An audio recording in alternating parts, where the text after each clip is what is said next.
خوش آمدید ناظرین۔ وقفے سے پہلے ہم جنات کی بھی بات کر رہے تھے اور انسانوں کی بھی۔ اگر میں کہوں کہ ہم جنات کی اور درندوں کی بات کر رہے تھے تو یہ بھی ٹھیک ہوگا۔ جو بے گناہ لوگوں کو قتل کرتے ہیں وہ انسان تو نہیں رہ جاتے۔ اور یہ درندگی جو ہے، میں سمجھتا ہوں جو سوشل میڈیا پر برما کے حوالے سے آ رہا ہے، یہ میری ذاتی سوچ ہے، آپ اس سے اختلاف کر سکتے ہیں، اس کا اگر 50% ٹھیک مان لیا جائے، میں 100% ٹھیک نہیں سمجھتا ہوں، اس میں بہت ساری تصویریں ایسی بھی ہیں جو کہ لوگ نظر آ رہے ہیں وہاں برما کے، 50% بھی اگر آپ ٹھیک مانیں، اور عالمی اداروں کی جو رپورٹ ہے اس کے مطابق 6000 مسلمانوں کو اب تک وہاں شہید کیا جا چکا ہے، تو کیا یہ قابل قبول ہے انسانیت کے لیے؟ کیا اگر یہ کسی یورپی ملک میں ہوا ہوتا، کیا یہ امریکہ میں ہوا ہوتا، کیا یہ عرب دنیا میں کہیں ہو رہا ہوتا تو اسی طرح کی ایک خوفناک خاموشی رہتی؟ نہیں۔ اور پھر مجھے یہ کہنے دیجئے کہ اس لیے کہ یہ مسلمانوں کے ساتھ ہو رہا ہے کسی کو پرواہ ہی نہیں ہے۔ سنا ہے کہ اسلامی سربراہی کانفرنس یا سربراہوں کا اجلاس سعودی عرب کے شاہ صاحب نے بلایا ہے، اللہ کرے کہ وہ قراردادوں سے آگے بڑھ کے کوئی بات کرے۔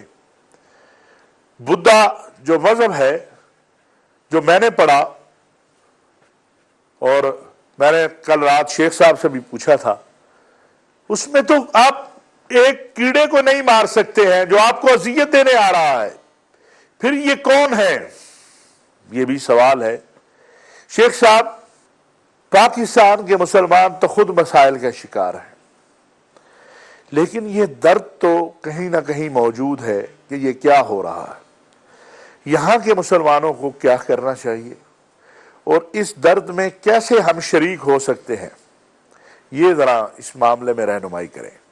علامہ صاحب، دیکھیے جو کچھ برما میں اس وقت ہو رہا ہے وہ انتہائی بربریت ہے، ظلم ہے، زیادتی ہے، اور انسانیت کے تمام تر قوانین، قواعد، ضوابط کو توڑ پھوڑ کے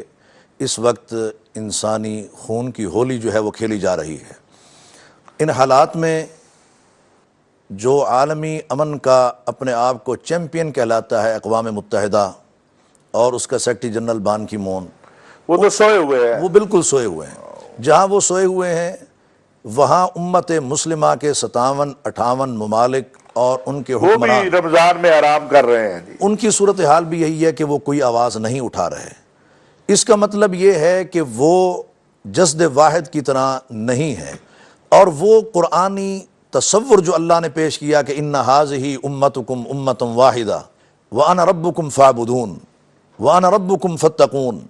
تو اس کا مطلب یہ ہے کہ وہ وحدت امت کا جو ایک سبق، ایک درس اور ایک تصور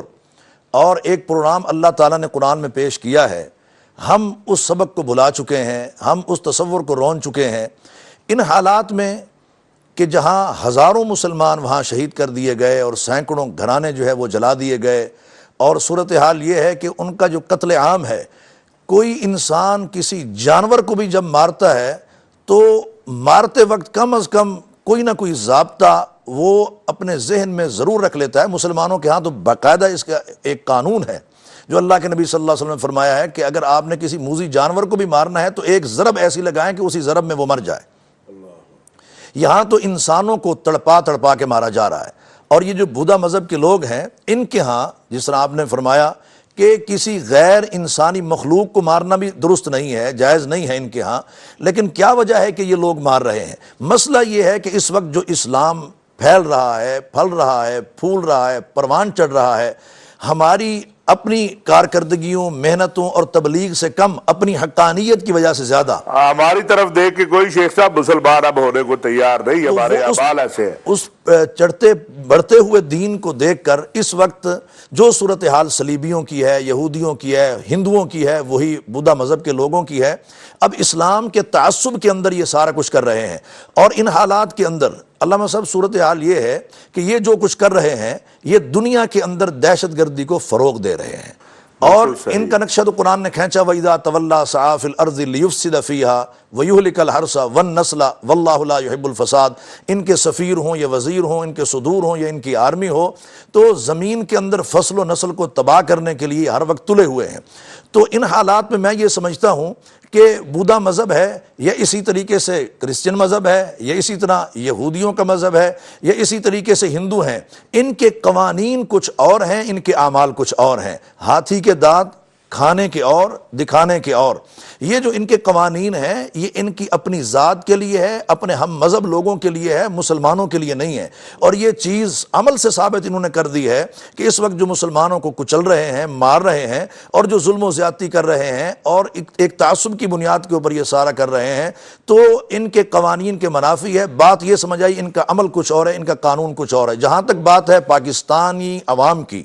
تو اس حوالے سے ہمیں دعا بھی کرنی چاہیے۔ پاکستانی قوم، علامہ صاحب الحمدللہ آپ جانتے ہیں کہ ایک ایسی قوم ہے کہ باوجود اس کے کہ یہ خود انتشار کا شکار بھی ہے، مصیبتوں کا شکار ہے، مہنگائی کے اندر اور اسی طرح لوڈ شیڈنگ کی مصیبت میں مبتلا ہے، لیکن پاکستانی قوم دنیا کی واحد ایسی قوم ہے کہ جب بھی امت مسلمہ کے اوپر کڑا وقت آتا ہے یہ پیچھے نہیں رہتے، دعائیں بھی کرتے ہیں، مال بھی پیش کرتے ہیں۔ ان حالات کے اندر ہمارے حکمرانوں کو یہ چاہیے، جس طرح شاہ عبداللہ حافظہ اللہ نے یہ قدم اٹھایا ہے، اسلامی سربراہی کانفرنس انہوں نے بلائی ہے، اور آپ نے اس کے مقصد پر روشنی ڈالتے ہوئے یہ دعا بھی کی ہے کہ اللہ تعالیٰ کرے کہ قرارداد سے آگے کچھ معاملہ ہو۔ تو اس حوالے سے پاکستان کو بھی، ہماری خارجہ پالیسی انتہائی کمزور ہے،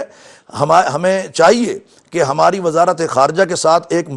کی طرف سے ایک مضبوط میسج جانا چاہیے اقوام متحدہ کو بھی، اوباما کو بھی، اور جتنی بھی عالمی قوتیں طاقتیں ہیں ان کو بھی، اور پھر اس کے ساتھ ساتھ فوری طور پر ایک اجلاس سعودی عرب سے پہلے بھی اگر بلا لیا جائے، ان کے اجلاس سے پہلے اگر اس اجلاس کا اگر انتظار بھی کرنا ہے، تو پھر چاہیے کہ برما کے مسلمانوں کے حوالے سے بھی بات ہو، کشمیر کے مسلمانوں کے حوالے سے بات ہو، فلسطین کے مسلمانوں اور مظلوموں کے حوالے سے بات ہو، عراق و افغانستان کے مظلوموں کے حوالے سے بات ہو، اور اس سلسلہ میں پاکستان کو جو کردار ادا کرنا چاہیے، حکومت پاکستان وہ کردار ادا نہیں کر رہی۔ بہت شکریہ شیخ صاحب۔ شاہ صاحب، رمضان میں ہم اعمال میں تو کمزور ہیں ہی، لیکن پھر بھی میں آپ سے درخواست کرنا چاہتا ہوں کہ ہمارے ناظرین کے لیے آپ کچھ ایسے اعمال بتا دیجئے کہ جو وہ کرے رمضان کے دوران تو یہ حسد سے، جادو سے، شیاطین کے شر سے اندر والے سے بھی محفوظ رہ جائے اور باہر والے سے بھی محفوظ رہ جائے۔ قرآنی آیات کا بہترین علاج ہے جادو کا، قرآنی آیات سے۔ آج کل جو لوگوں کو مختلف جگہ پر دکھلایا جا رہا ہے، اور شعبدے باز لوگ جو شعبدے کر رہے ہیں، اس کا دین اور اسلام سے تعلق نہیں ہے۔ اگر آپ نے جادو کا توڑ کرنا ہے تو چاروں کل اس کا بہترین توڑ ہے۔ میں الحمدللہ پاکستان نہیں بلکہ یورپ کے اندر، افریقہ کے اندر، عرب کے اندر بہت سارے ممالک میں سفر کیا ہے۔ اس وقت دنیا میں 13 قسم کا جادو ہے، 13 قسم کا جادو لوگ کر رہے ہیں، اور جب کسی سے توڑ نہیں ہوتا تو وہ یہ کہتے ہیں جی کالے کا توڑ کالے سے ہوگا، جو بہت غلط بات ہے۔ حالانکہ کالے کا کسی توڑ غیر شرعی کام سے جادو کا توڑ کرنے کی کوشش نہیں کرنی چاہیے، نہیں کرنی چاہیے، حرام ہے وہ۔ درست ہے۔ تو کالے کا توڑ قرآنی آیات سے ہوتا ہے، کالے کا توڑ کالے سے نہیں ہوتا۔ وہ مسلمان ہی نہیں جو یہ کہے کہ کالے کا توڑ کالے علم سے ہوتا ہے۔ درست ہے۔ بہترین توڑ جو ہے جادو کا، کسی پر اگر جادو ہوتا ہے، سحر ہوتا ہے، تو چاروں کل 101 مرتبہ یا کھلا پڑھ لیں، جتنی تعداد میں استطاعت ہمت ہے، پڑھ کے کچھ دن 2-4 ہفتے یا 1-2 ماہ تک پانی پہ دم کر کے وہ پئیں، تو انشاءاللہ اسی سے جادو کا توڑ ہو جائے گا، اس کے علاوہ کسی چیز کی ضرورت نہیں پڑے گی۔ اور اسی طرح آیت الکرسی ہے کہ آیت الکرسی اگر فجر کے بعد 9 دفعہ پڑھیں، ظہر، عصر، مغرب، عشاء کے بعد 8 مرتبہ پڑھیں، تو 41 مرتبہ روزانہ بڑھتی ہے۔ اس سے جادو کا توڑ بھی ہوگا اور روحانی ڈیفنس بھی مضبوط ہوگا، اور روحانی پاور بھی بڑھے گی انشاءاللہ۔ ماشاءاللہ۔ اور اسی طرح بسم اللہ الذی لا یضر، جیسے میں نے بتلایا، صبح شام 3 مرتبہ پڑھیں، یا وہاب کثرت سے پڑھیں، اور سورۃ طارق پڑھیں، جادو کے توڑ کے لیے بہت مجرب ہے، ماشاءاللہ۔ 11 دفعہ یا 21 مرتبہ یا 5 مرتبہ جتنی استطاعت ہے۔ اسی طرح سورۃ عبس ہے، وہ مغرب کے بعد اگر 13 مرتبہ آپ 13 دن تک روزانہ پڑھتے ہیں، یا اس میں دنوں کی قید نہیں ہے، یہ کوئی گناہ ثواب نہیں کہ 13 دن ہی پڑھنے، نہ پڑھے تو گناہ ہوگا، اگر زیادہ پڑھا تو پھر بھی گناہ ہوگا، نہیں، جتنی دفعہ پڑھ سکتے ہیں، جتنی تعداد کے اندر۔ سورۃ عبس کے اندر بھی اللہ تبارک و تعالیٰ نے جادو کا توڑ رکھا ہے، اور اسی طرح سورۃ البقرہ ہے، اگر آپ یہ روزانہ پڑھتے ہیں، جی ہاں بالکل، منزل ہے 33 آیات کی،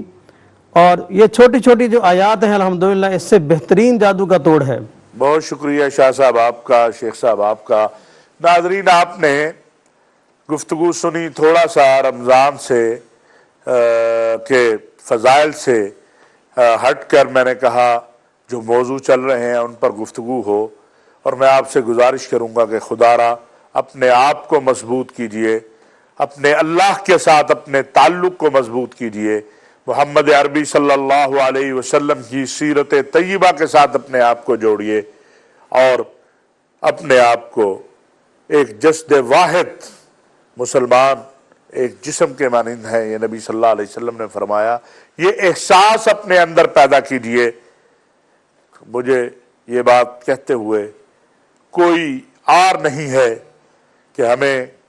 دکھ کراچی میں قتل ہونے والے کا بھی ہونا چاہیے، ہمیں دکھ وزیرستان میں ڈرون حملوں میں شہید ہونے والے کا بھی ہونا چاہیے، ہمیں دکھ پشاور میں بم دھماکے میں شہید ہونے والے کا بھی ہونا چاہیے، اور ہمیں دکھ برما کے اندر بے گناہ قتل کیے جانے والے بچوں، بوڑھوں اور جوانوں کا بھی ہونا چاہیے۔ برما کے مسلمانوں کا غم